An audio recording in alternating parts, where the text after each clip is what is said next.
I call this meeting of the Committee on Public Safety, Finance, and Policy to order. We do have a quorum present.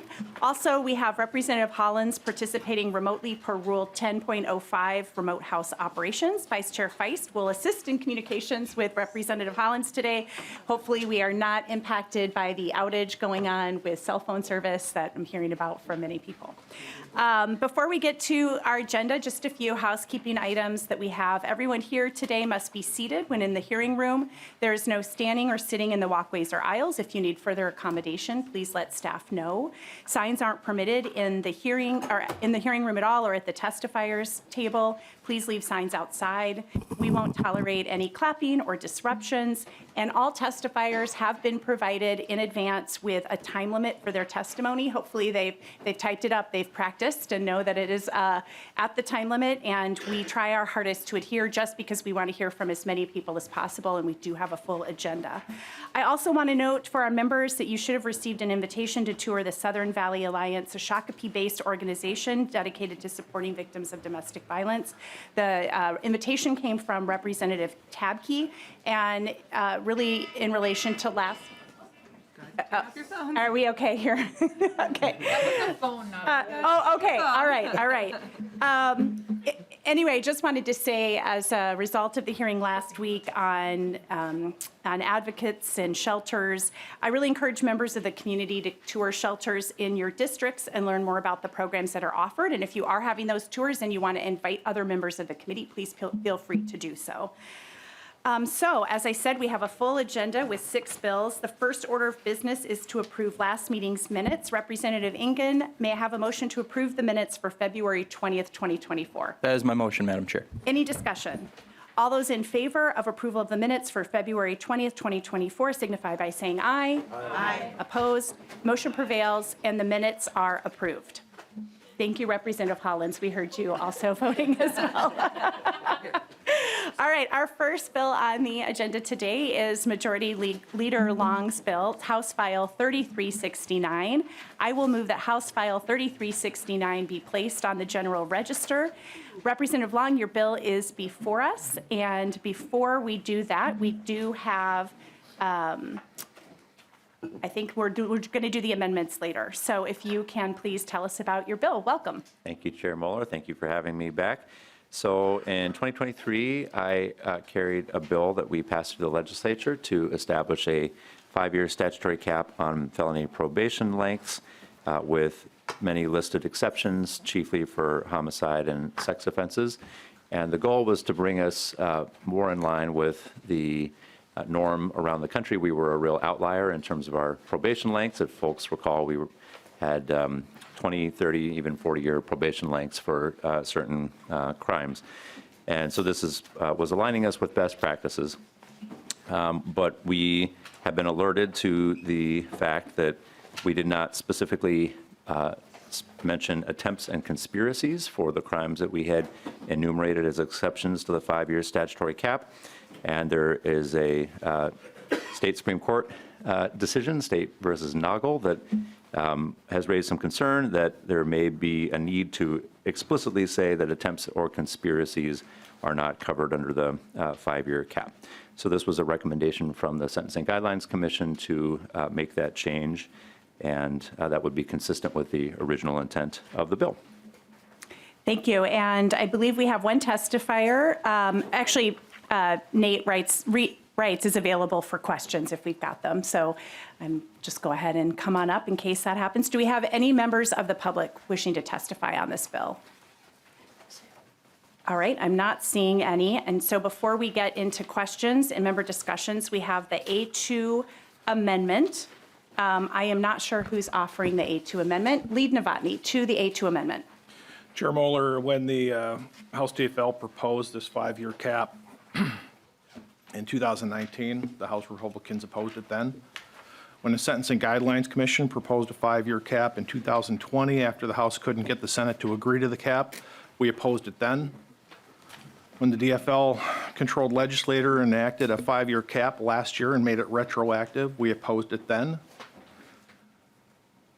At the very least, violent crime should be excluded from the 5-year cap. Yes, the bill has an exclusion for murder and criminal sexual conduct. but many crimes still have a 5-year state sentence cap. They include first-degree assault, domestic assault by strangulation, robbery, first-degree arson, and unlawful possession of machine gun. My A2 amendment excludes violent crimes in both the Criminal Code and 609 and the firearm statutes of Chapter 624 from the 5-year probation cap. I'm familiar with the arguments. Yes, I know that we had an occasional case settled with 20 and 30-year probations that were part of plea agreements in lieu of shortened prison sentences.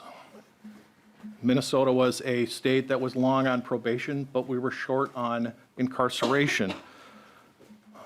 I think my position has always been clear on this, and I think that the victims of violent assaults and you know, in viewing that we've seen lately several cases where attempted murder have been pled down to first-degree assaults or less, that we keep these reflections of downward charging still covered.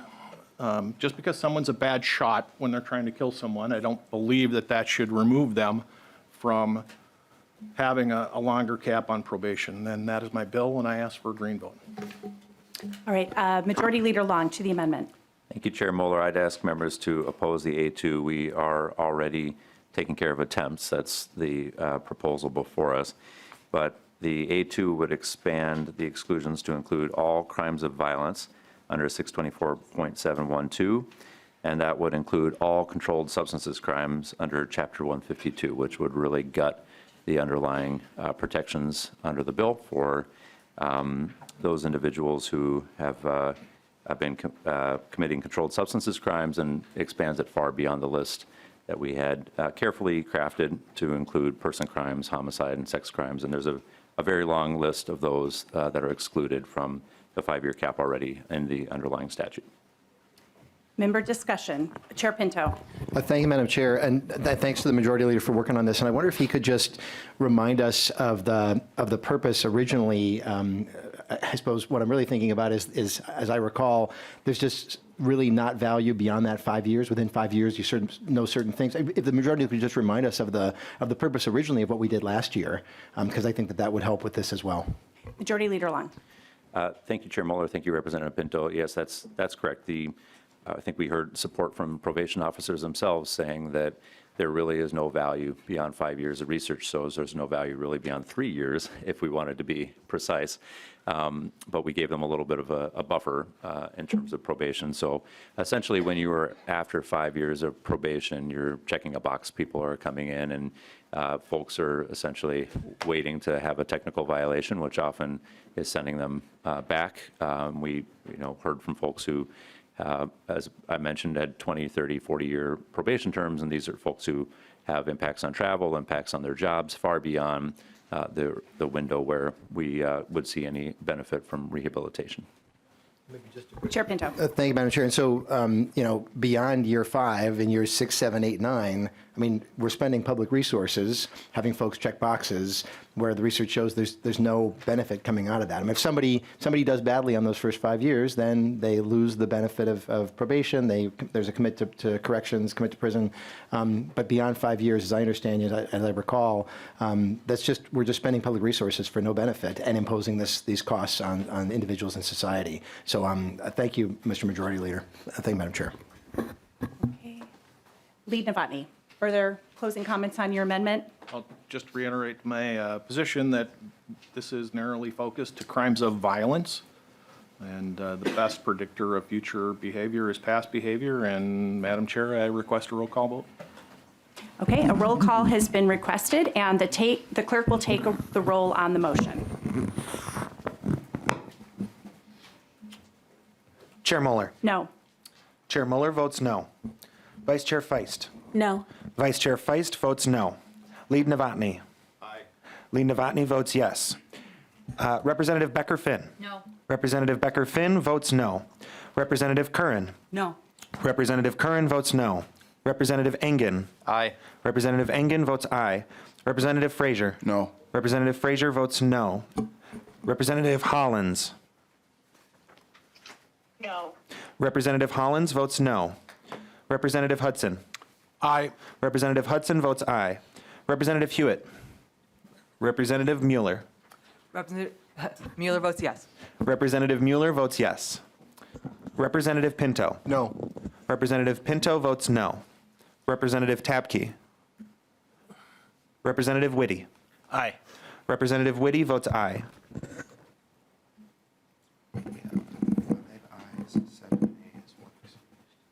There being 5 ayes and 7 nays, the motion does not prevail. There are no other amendments filed on the bill, so we can move to member discussion. Any further discussion? Representative Hudson. Thank you, Madam Chair. Representative Long, this isn't directed exclusively to you. We've got a couple of prosecutors in the room who can potentially weigh into this, and you'll forgive me for being a little wonky. But the bill adds exclusion for attempts to criminal vehicular homicide, and just looking at the statutes that apply to that, an attempt is defined as whoever with intent to commit a crime, so on and so forth. But then criminal vehicular homicide itself is defined as something that heavily relies upon the concept of negligence. So intention and negligence seem to kind of be at odds. So there may be an opportunity. I assume this is being laid over. No, the motion is to send it to the general register. Okay. Well, there may be some work that needs to be done to clarify that language, or to insert some language clarifying what the intent is in this particular case of applying the concept of attempts to criminal vehicular homicide, just so that there's clarity for prosecutors going forward.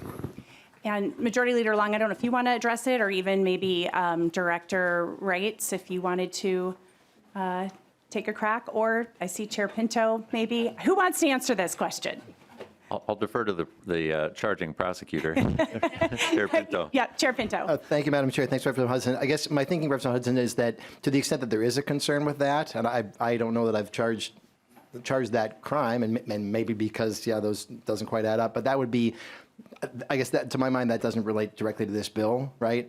If that is an issue, then there may be something with regard to the definition of criminal vehicular homicide or the attempt statute. The idea is sort of like, if somebody could creatively figure out a way to do it, whether creatively or otherwise, the idea is just we'd want to make sure that they wouldn't, want to make sure that then the same limit would apply as if they were convicted of the underlying crime. So I don't quite know whether, in fact, there is an issue. You may have identified one, but if there is, it wouldn't be something, to my mind, that would relate directly to this bill.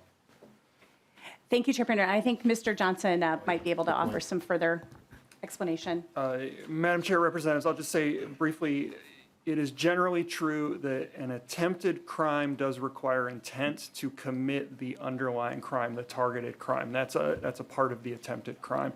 Criminal vehicular homicide and criminal vehicular operation both have multiple ways of committing those offenses. Most of those involve gross negligence or negligence with an additional component, typically use of alcohol or a controlled substance. There are two parts of CVH and CVO law, though, that could be intentional. One involves driving with an equipment violation, knowing that the equipment is in violation. There's an argument you could say that there's an intentional element in there, but more clearly, CVH and CVO can be committed after somebody leaves the scene of an accident. Someone could commit a driving offense that results in the death of another person and then attempt to leave the scene of the accident. And this is a wild fact pattern, quite frankly, members, but theoretically there would be room to potentially charge an attempted CVH under the theory that somebody caused the death of another and then attempted to leave the scene of the accident. Any further questions, Representative Hudson? Thank you, Sure. Mr. Johnson. I very much appreciate that clarification, and just wanted to bring it to your guys' attention. And just regarding the point of it not being relevant to the bill, I'll just point out that in lines 111 and 112, where we're inserting language, it does make reference to this section 609.2112. So at any rate, maybe there's nothing there, but I did think it was relevant to bring up. Thank you. Thank you. It is a good discussion, and I'll just say, like, this line here related to this bill for probation wouldn't provide, if a prosecutor can't charge a negligence crime with an attempt, this line isn't going to provide the ability for them to do that since it's limited to probation. But I really appreciate the question and the discussion we've had on that issue. All right, any further member discussion? Representative Novotny. Thank you, Chair. For the Majority Leader, are there any charges under this bill that will increase times or increase penalties? Are there any caps that will be changed in a positive way? Majority Leader Long. Thank you, Chair Moller. Thank you for the question, Representative Novotny. So we're trying to clarify that if there are attempt or conspiracy charges that they would not, that a court wouldn't interpret those as having the 5-year probation cap apply. So to the extent that you would be receiving a longer probationary term for an attempt, then yes, you would see a potential increase in the penalty. Thank you, Lead Chair. Novotny. Thank you, Chair. All right. Seeing no further member discussion, Majority Leader Long, any closing comments? I appreciate member support. Okay, I renew my motion that House File 3369 be placed on the general register. All those in favor signify by saying aye. Aye. Opposed? No. The motion prevails. All right, the next bill on the calendar is House File 3812. It's a Chair Acomb bill, and I will move that House File 3812 be re-referred to the Committee on Judiciary, Finance, and Civil Law. Welcome to the committee, Chair Acomb. And first, before you present your bill, I do believe that we have an author's amendment, and I will move the A1 amendment to get the bill in the shape the author desires. Did you want to speak to the amendment now, Chair Acomb? Thank you, Madam Chair and members. I think we can just speak to the bill language when it's after it's amended, please. All right, any discussion to the A1 amendment? Seeing none, all those in favor signify by saying aye. Aye. Opposed? The motion prevails and the A1 amendment is adopted. Chair Acomb, go ahead and explain your bill as amended, please. Well, thank you, Madam Chair and members. This is my first time to the Public Safety Committee, so this is very exciting. Welcome. Thank you. Appreciate the opportunity to present House File 3812 as amended. We're looking for a change to the statute 604A.05, which is a Good Samaritan overdose medical assistance statute. I'm working on this bill with Colleen Ronnie, Executive Director of Change the Outcome, which is a nonprofit she started after losing her son Luke to an overdose. Currently, overdose is the #1 cause of death among young people. Colleen works in schools and communities to educate students, teachers, parents on the important aspects of opioid use, the disease of addiction, and emerging drug trends. Last year, we successfully worked to get naloxone in schools, and I've been told that it has saved several lives already this year. Colleen came to me this year with a concern about the Good Samaritan law for overdose and how it impacts young people who often use drugs in group settings. Our bill today looks to expand immunity from just the first person to call for medical assistance to those acting in concert with the person seeking medical assistance. This change brings this statute in line with the existing language in the sexual assault statute, and would give young people the assurance they're looking for to call for help in case of an overdose. We met with representatives from the County Attorneys Association, who I see in the room, and they're here today and may want to share their perspective. In short, they voiced their support for the intent of the bill, and are here in case we have questions for them. But with that, Madam Chair, I will turn it over to my testifier, Colleen Ronnie, who can do a little better job of demonstrating the need for this bill. Thank you. Welcome to the committee. Please introduce yourself and begin your testimony. Thank you. Good morning. My name is Colleen Ronnie, and I'm the Executive Director of Change the Outcome.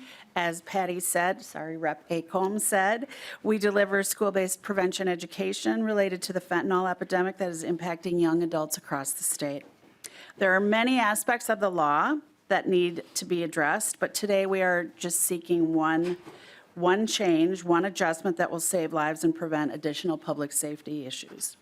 In our work, we've presented our program to more than 80,000 middle and high school students, and we've learned that young people are afraid to call 911 to get help for someone experiencing an overdose, despite the protections currently provided in what is commonly referred to as Steve's Law.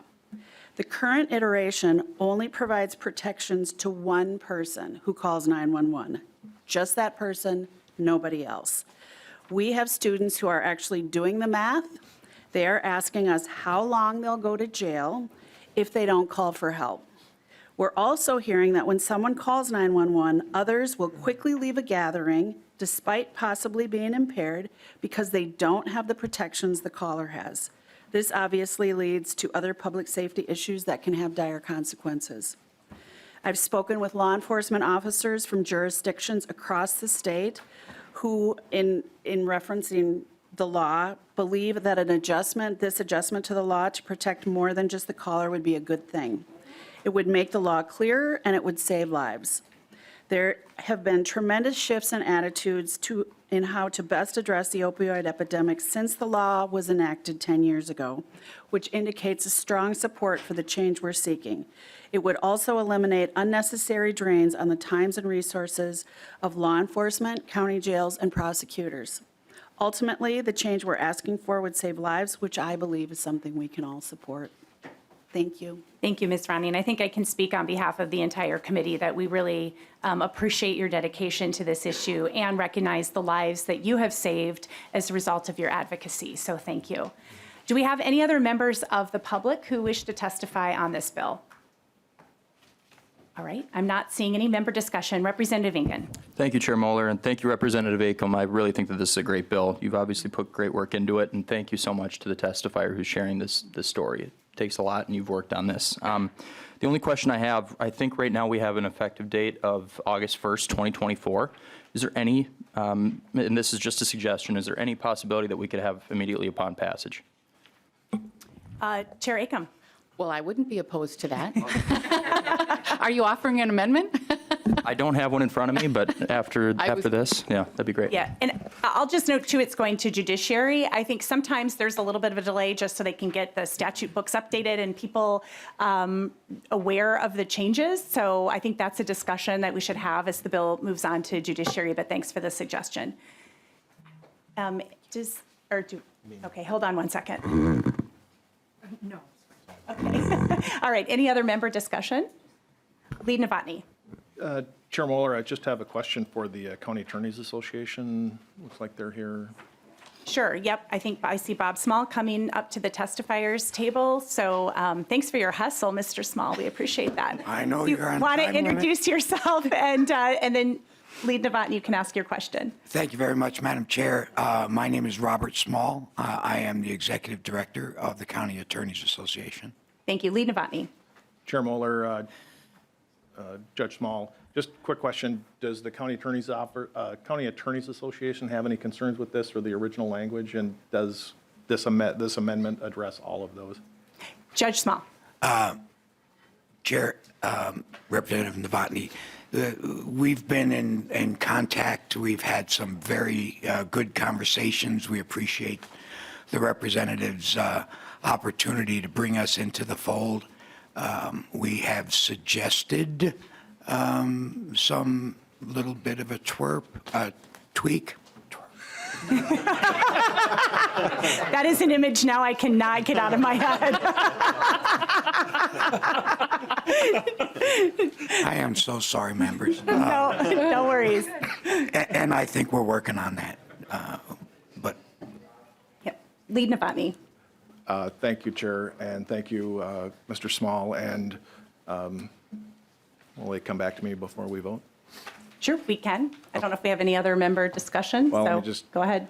With the theme I've expressed to you in the past, there can only be one primary concern, and with the sanctity of life being the most, and the protection of life, this is the most important thing we can do, and I urge my members to vote green. Thank you. Any closing remarks, Chair Acomb? Thank you for your support, and as we will see about the suggested changes as this goes to judiciary. With that, I renew my motion that House File 3812, as amended, be re-referred to the Committee on Judiciary, Finance, and Civil Law. All those in favor signify by saying aye. Aye. Opposed? The motion prevails. Thank you, Madam Chair. All right, the next bill is mine, so we're going to just change things up here momentarily. We're going for a walk. Representative Hollins. Hollins gets to be at the big chair. Yeah, we're co-chairing Representative Hollins. Okay. So the next bill on today's agenda is House File 3620, a Representative Moller's bill. I believe your motion is to place House File 3620 on the general register. Is that correct? That's correct, Madam Chair. Great. Your bill is now before us, and I believe you have an author's amendment, the A1 amendment, which puts the bill in the shape that you desire. Is that correct? That's correct also, Madam Chair. Great. And would you like to move the A1 amendment? Yes, I'll move the A1 amendment. Great. Those in favor signify by saying aye. Aye. Representative Hollins, do you have a strong opinion? Oh. Cool. Those opposed? The A1 amendment is adopted. There are no more amendments filed on your bill. Please tell us about your bill as amended. Thank you, Madam Chair and members. So this bill seeks to amend existing law, which has been around since 2015, and it clarifies the intended purpose of the funds that are described in this bill, statewide efforts to prevent sexual violence. That is really all I have to say, and I do have somebody here from INCASA if there are more specific questions. I guess we're moving to member discussion. Oh, is there any member of the public who would like to testify in this bill? Looks like no. Member discussion. Sorry. Next, we will have member discussion. Seeing no member discussion, Chair Moller renews her motion that House File 3620, as amended, be placed on the general register. All those in favor signify by saying aye. Aye. Those opposed? The motion prevails. We're going back now to my seat, Representative Hollins. She wants to stay with you. That might have been the fastest bill I've ever presented, so thank you, members. We are moving through this agenda quickly here. All right, the next bill on the agenda is House File 3937. It is a Representative Curran bill, and she's already at the table. That's amazing. I believe your motion is to place House File 3937 on the general register. Representative Curran?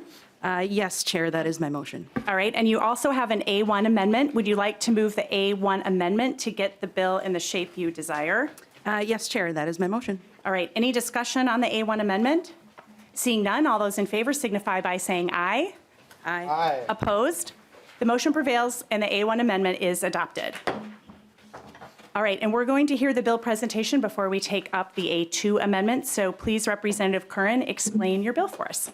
Thank you, Chair and members. House File 3937 is an agency bill from the Department of Corrections, and this primarily amends the membership of the Security Audit Group with a couple provisions that you can see in the bill, and I'll have our ombudsperson explain that a little bit further.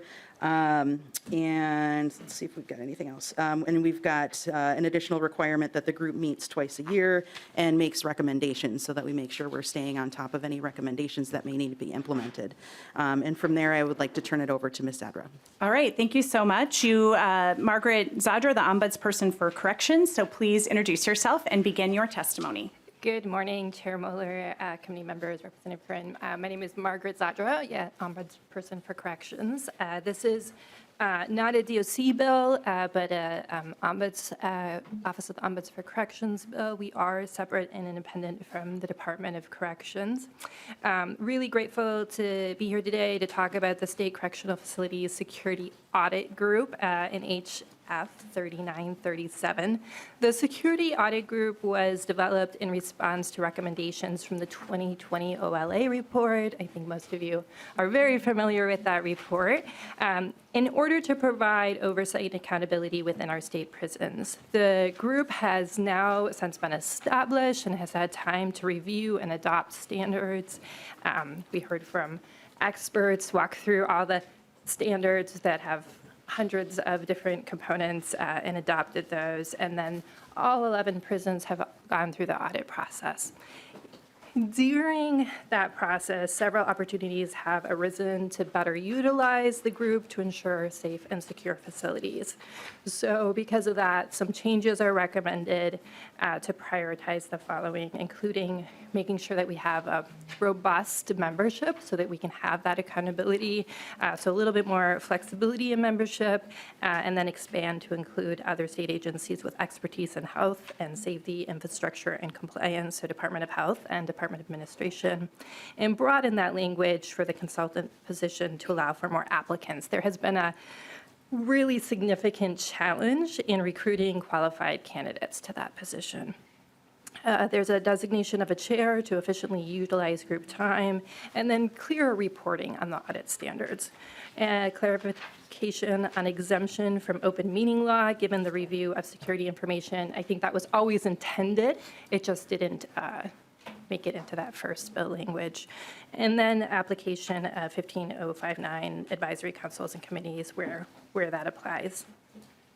So this just allows, all of this is to be more robust, more efficient, more effective in that accountability, and it provides for better use of group time for higher level concerns and allows for low level issues to be addressed internally at facility. I think that's everything I have. Okay, great. We'll just make sure there's nobody from the public. Anyone from the public who wants to testify on this bill? All right, I'm not seeing any, and so before we get to member discussion, we have the A2 amendment. And who's offering that? Lead Novotny to the A2. Chair Moller, thank you for hearing my amendment. And just to clarify the situation that's going on, I am a member of this group, and I've done my best to be active and attend the meetings. When we're doing the busy part of the audit thing, it's probably one meeting a month or a week that have been Zooms. And I did speak with the ombudsman after our last meeting, and we did talk about things that we would change if we could and try to improve the process. Didn't know she was going to be working to drop a bill with the suggestions. And I would hope she would consider my amendments mostly friendly. There's a couple things that we could, and we did talk yesterday about this also. There's a couple of things, given more time, that I would have changed just to make the group function better and be more safe.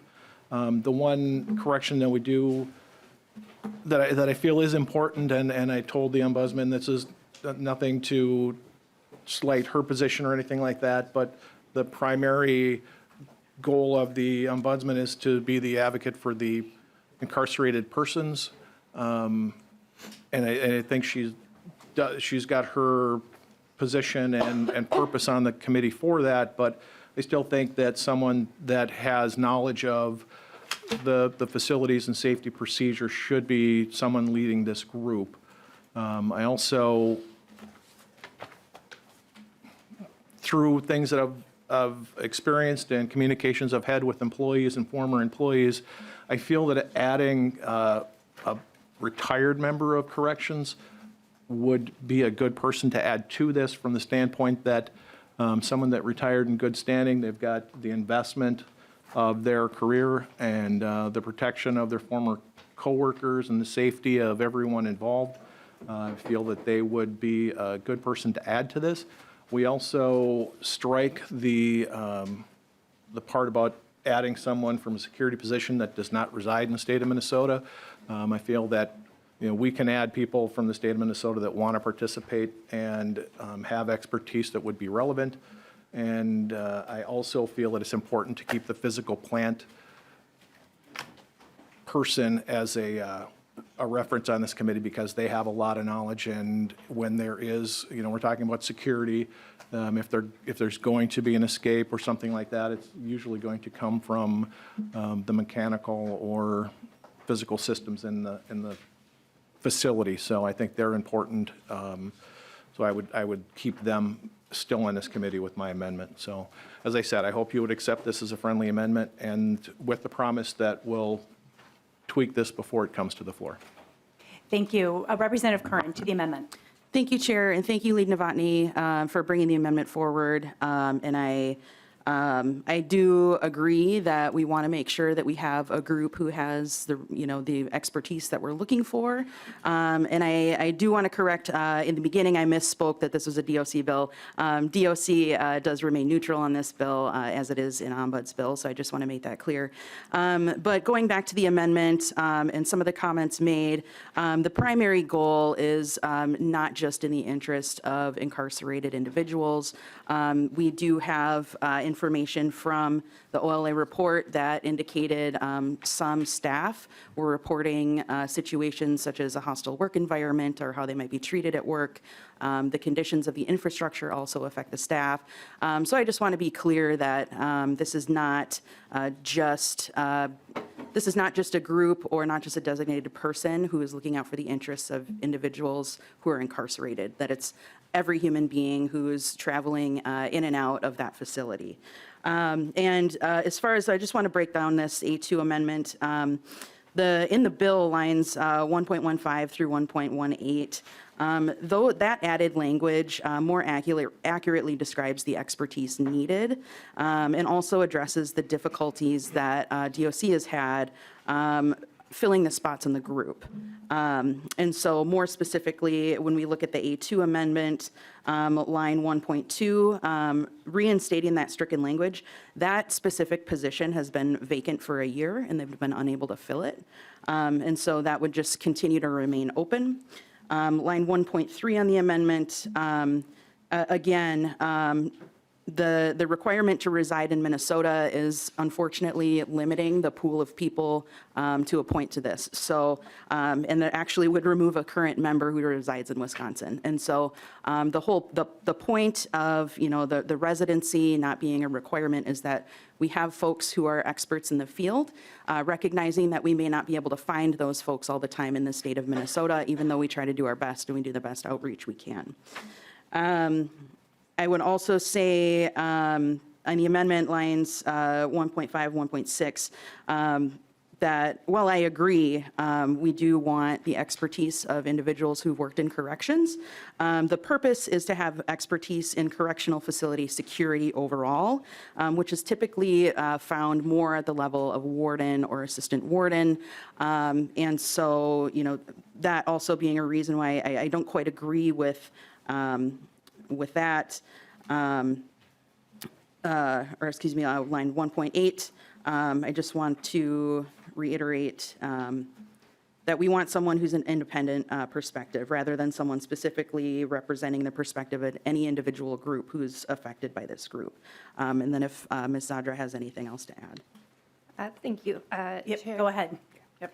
Chair and members, Lee Novotny, I think we really share this similar goals in order to make this more effective and robust. I would just comment that the legislature created the Ombuds for Corrections to be independent and impartial and not be an advocate for any one group, but instead be an advocate for the highest standards of competency, efficiency, and justice in the administration of corrections. And so we do not focus just on the needs of incarcerated people, but also of staff and the communities that are greatly affected. I mean, we really would be,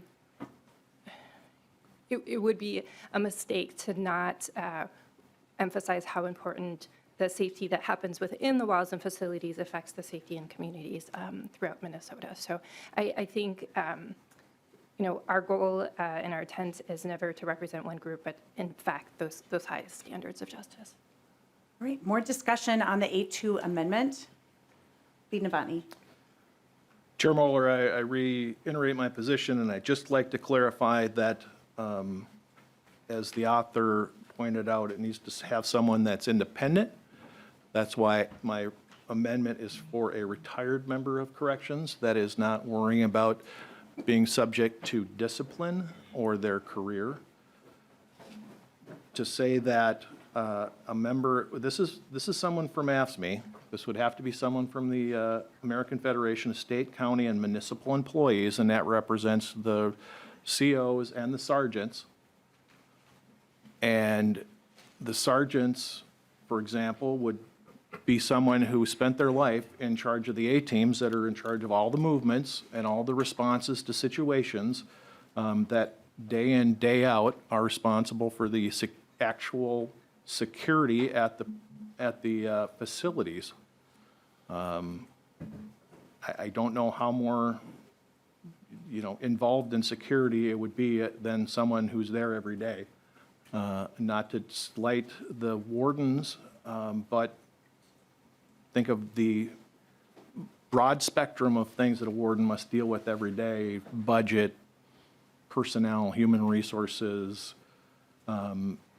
If we have somebody from ASME that's been there and committed their life to the safety of everyone at a facility, then I think they are the person that should be there. If this is just a matter of getting people on the board, I wasn't aware that we were short people, and I would volunteer to start helping. But in short, I just think that the person leading this group should at least at one point have been in a cell block working with the inmates or incarcerated persons. Thank you, Chair. Thank you. And before we vote on the amendment 2, I would just say that I assume that Representative Curran is willing to have continued discussions about this before it hits the floor. So maybe the two of you can discuss that. Representative Curran, I'm seeing you nodding, so. Yes, thank you, Chair. And absolutely, I'm willing to continue work on this. By no means am I trying to diminish the work and expertise of folks who have worked in corrections whatsoever. Just, looking at this broadly, want to make sure that we do have a person who is independent. I'm not saying that someone who's worked in corrections can't be that person, but to specifically designate that person is something that I'm struggling with a little bit. And, for that reason and for the reasons I mentioned earlier, I encourage members to vote no on this amendment today. So Representative Novotny moves the A2 amendment. All those in favor of the A2 signify by saying aye. Aye. Opposed? No. The A2 amendment is not adopted. All right. Any discussion to the bill? Representative Ingen. Thank you, Madam Chair. One of the lines that really struck me, kind of immediately raised some red flags, was 1.3. Not subject to Chapter 13D. Is there a reason why we don't want to have open meeting law apply to this group? Representative Curran. Yes, Chair, I'd like to turn it over to Ms. Zadra to explain. Yep, Ombudsperson Zadra. Thank you, Chair. Representative, we are discussing confidential security information at every meeting. I believe that was always the intent that it was exempted from open meeting law. That's just a clarification to add that in. That was always the intent. Representative Ingen. Fair enough. Thank you. Representative Pinto. Thanks, Madam Chair. And as long as the ombudsperson is there, I just wanted to highlight for members the report that the ombudsperson issued just a couple days ago about crumbling infrastructure in our correctional facilities, which I assume relates to security concerns as well. And I found it really powerful, and thank you so much for your work. I want to encourage others to review it as well. Thank you. Thank you for highlighting that, Chair Pinto. Any further discussion to the bill? Lead Novotny? All right. Seeing no further discussion, Representative Curran renews the motion that House File 3937 as amended be placed on the general register. All those in favor signify by saying aye. Aye. Opposed? The motion prevails. The next bill on the agenda is a Representative Frazier bill, House File 3958. And I believe the motion, Representative Frazier, is for House File 3958 to be placed on the general register. That is correct, Madam Chair. All right, and there are no amendments filed on your bill, so please go ahead and describe the bill to us. Thank you, Madam Chair. This is actually something to clarify the investigative process for complaints received by the Peace Officer Standards and Training Board, known as the POST. For us that are familiar, last year when we passed the bill, we provided guidance to the Post Board to be able to their investigative process. And what we meant to do and what we intended to do was to make that a discretionary process for in terms of asking a law enforcement agency to conduct an investigation. But currently in the bill, there is a shall instead of a may, and we're correcting that. We're correcting that and clarifying that so that the Post Board does not have to request every law enforcement agency to conduct an investigation, but they may request them to conduct those investigations, and that is it. Thank you, Representative Frazier. And I didn't know you had another bill dealing with shall to may, so we'll have that discussion here in a minute, I think. Let's see, do we have anybody from the public who wishes to testify on this bill? I'm not seeing any, so member discussion. Also not seeing any member discussion. I don't know if you have any closing remarks there, then Representative Frazier. No, just that this was the intent initially, so we're getting it right now. All right, Representative Frazier renews the motion that House File 3958 be placed on the general register. All those in favor signify by saying aye. Aye. Opposed? The motion prevails. All right, then the final bill that we have on the agenda is House File 3489. This is the bill that we took up previously, and we amended it on February 13th, and we laid it over. We took public testimony on the bill at that time, so we'll not be taking any further testimony. However, I will note that several letters have been provided to the members in your packets and also have been posted online. So Representative Frazier, would you like to move that House File 3489 as amended be re-referred to the Committee on Ways and Means? That is correct, Madam Chair. All right, and your bill is now before us. Before we get to the various motions and amendments, would you like to say a few words about your bill, Representative Frazier? Yes, thank you, Madam Chair. This has been it hasn't been long because we haven't been in session that long, but it has been long in terms of the engagement that we've had in the process to get to this point. And what I'd like to say is I'd like to thank all of the advocates, all of the stakeholders that we've had conversations with over the months and that we continue to have conversations with to this point. I would say for the most part, those conversations have been respectful. And I've appreciated all of the feedback that we received and the support that we received in trying to clarify for our SROs and for our school districts around our SRO programs moving forward. All right, thank you. So now, members, buckle your seatbelts, because we have a few procedural motions and amendments that we need to get through here. So the first one is we will reconsider the A2 amendment that was adopted on February 13th. A copy of the A2 amendment is in your folder and has been posted online. Representative Frazier moves to reconsider the A2 amendment adopted on February 13th. Any discussion on that motion? All right, seeing none, all those in favor signify by saying aye. Aye. Opposed? The motion prevails. I was actually pausing that time to leave time for Representative Hollins and didn't hear it. Okay, so then it is my understanding, Representative Frazier, that you would like to withdraw the A2 amendment. Representative Frazier. That is correct, Madam Chair. All right, Representative Frazier withdraws the A2 amendment. We don't need to take a vote on that. And now, Representative Frazier, you would like to move the A6 amendment to put the bill in the shape you desire. Is that correct? That is correct, Madam Chair. All right, can you please describe the A6 amendment? Yes, so most of the A6 amendment actually incorporates a big chunk of the A2 amendment that was that was adopted previously, with a few additions after further conversations with stakeholders. And I'll kind of run through what those additions are. The amendment keeps the training addition that was in the A2 amendment. We add the word Minnesota to the Juvenile Officers Association.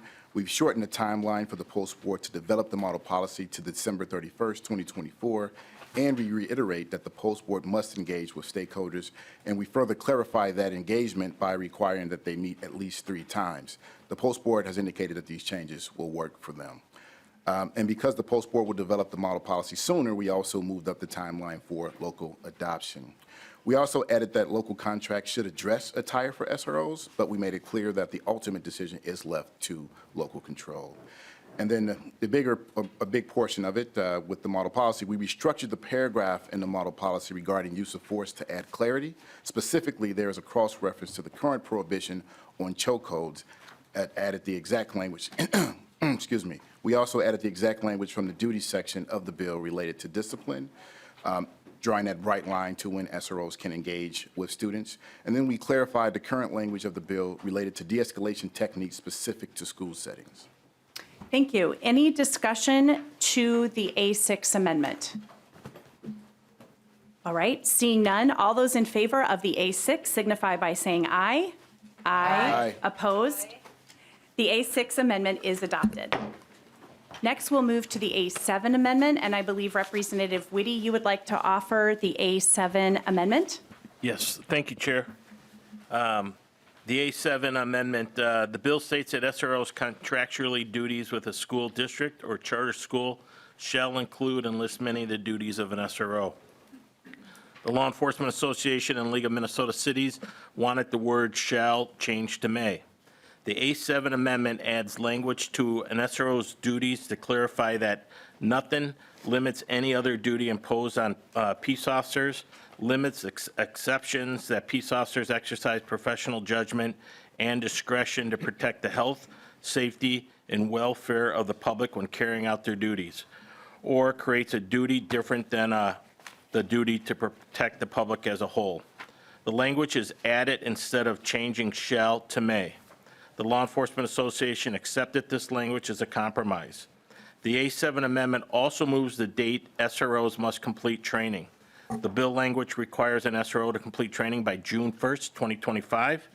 The Law Enforcement Association asked to have the date pushed out to December 1st, 2025 to give them more time to complete training. This amendment is a compromise and moves the date to September 1st, 2025. The date also makes sense because it is the start of the school year. That's the A7 amendment, and I ask for your support. Thank you, Representative Whitty. Representative Frazier, would you like to speak to the A7 amendment? Yes, thank you, Madam Chair. I will ask members to, I see this as, these as friendly amendments, and I will ask members to support them. And specifically, I wanted to point out that in conversations when we were talking about the shall and the foundational things that would be in the contract, one of the things that were raised by law enforcement, and I appreciated their lens on this, was the concern of being forced to arrest folks if they had to, based on the shall that we had in there, which was not the intent. And the lens they used was the focus on the disrupting the prison, school-to-prison pipeline. So I did appreciate that conversation that I had with law enforcement association members. So thank you for that. And then it made sense to move the timelines. As Representative Whitty said, it will still have the training done in time for the start of the school year. So I support these amendments. All right, any further discussion on the A7 amendment? Seeing none, all those in favor of the A7 amendment signify by saying aye. Aye. Opposed? The A7 amendment is adopted. Chair Moller. Yes, Vice Chair Feiss. Thank you. She's listening, paying attention. She's having trouble unmuting quickly enough, but Okay. she's still here. Thank you. Yes, I'm moving along quickly, and then I forget that she's on the phone, and then when I pause for her to answer, then she's having trouble. But thank you. Thank you for your efforts, Representative Hollins. All right, next we'll move on to the A8 amendment, and I believe Representative Whitty, the A8 amendment is also yours. You can speak to the amendment, please. Thank you, Chair Moller. The bill allows a school district or charter school to contract with an SRO's employee to perform additional duties than the mandated duties described in the preceding paragraph. The A8 amendment changes the word mandate to describe. This word change was also made at the request of Law Enforcement Association. The Senate adopted an amendment changing this word in Judiciary and Public Safety Committee yesterday. That's the A8 amendment, and I ask for your support. Thank you. Representative Frazier to the A8. Thank you, Madam Chair. Thank you, Representative Whitty. We are making this amendment to align with the Senate bill so we can continue to move forward, and I would urge members to vote yes for it. Any further discussion to the A8? Seeing none, all those in favor of the A8 amendment signify by saying aye. Aye. Aye. Opposed? The A8 amendment is adopted. All right, members, any final comments on House File 3489 as amended? Representative Hudson. Thank you, Madam Chair. Representative Frazier, man, this has been a roller coaster ride. I can only imagine what it's been like for you. But, you know, as I sit here as a member of this committee, looking at all these amendments and tracking back from where this journey started, my understanding has always been that prior to the language which set us off on this journey being inserted into the Education Omnibus Bill and passed last year, the standard that applied to all uses of force in every context has been the reasonable use of force standard. And so for the sake of myself and also for the public, I'd be really interested in getting your take on, after all is said and done and the dust has cleared on this, what exactly is it that your bill does? Representative Frazier. Thank you, Madam Chair. Thank you, Representative Hudson. And, you know, I actually don't like big roller coasters, so this was a very rocky ride for me. But my daughters would have enjoyed it because they like the big roller coasters. This creates a framework that we don't have now. We've had a kind of a mismatch, hodgepodge of contracts with different language, with different criteria in them around the state. Some places we don't have contracts at all for our SRO programs, so we're going to standardize that. We provide for a foundational level of things to be in those contracts, which is not uncommon for contracts. But then we still allow for the flexibility at the local level to add more pieces to that as they want to. But we provide a floor so that if folks want to take a look at it, or they will have the knowledge to know foundationally what's in that. That doesn't exist right now. So I thought that was important. We define SROs in statute. That didn't exist. Thought that was important. And then by doing that, we create transparency, but we also create a mechanism for accountability if we need that. And then also we're going to be collecting data now that we didn't collect before. So we can really answer the question if there's an issue. We'll have data to back that up in regards to how force is being used in our schools. But to me, that was the main point. Had I worked on this legislation prior, these are the things that I would have asked for. I think it's in line with a lot of the work that we've done before to provide clarity, transparency, and accountability when needed. Representative Hudson? Thank you, Madam Chair, and thank you, Representative Frazier. The last question that I have is just regarding the effect of the model policy and what we anticipate going forward. Is it either the intention or the expectation that the model policy that's developed by the post board is going to have an impact on the scope of use of force that is available to SROs? Representative Frazier. Thank you, Madam Chair. Thank you, Representative Hudson. My intent is, and I think I've been very clear about this, is to get the stakeholders in the room so they can, at a base level, have the same understanding of what they're referring to and what their concerns are and some solutions to how to address those concerns. And I do believe that once they get into the room, and this is based on the myriad of conversations that I've had with different stakeholders, that they will come to an understanding and an agreement on how to move forward and do what's best to make sure our schools are safe for everybody. Representative Hudson. I will accept that, although I'm not sure I have a clearer understanding, but thank you, Representative Frazier, and thank you, Madam Chair. All right. Lead Novotny. Chair Moller, just want to say we appreciate the work that was done in this committee, and this is something that we didn't start, but thank you and Representative Frazier for helping us finish and fix it. Thank you. Thank you. Representative Whitty. Thank you, Chair Moller. When law enforcement brought to us this, the whole time we've asked for a bipartisan solution. And I thank you, Chair Moller, for the conversation, and Representative Frazier for our conversation on Friday, but also having stakeholders a part of that.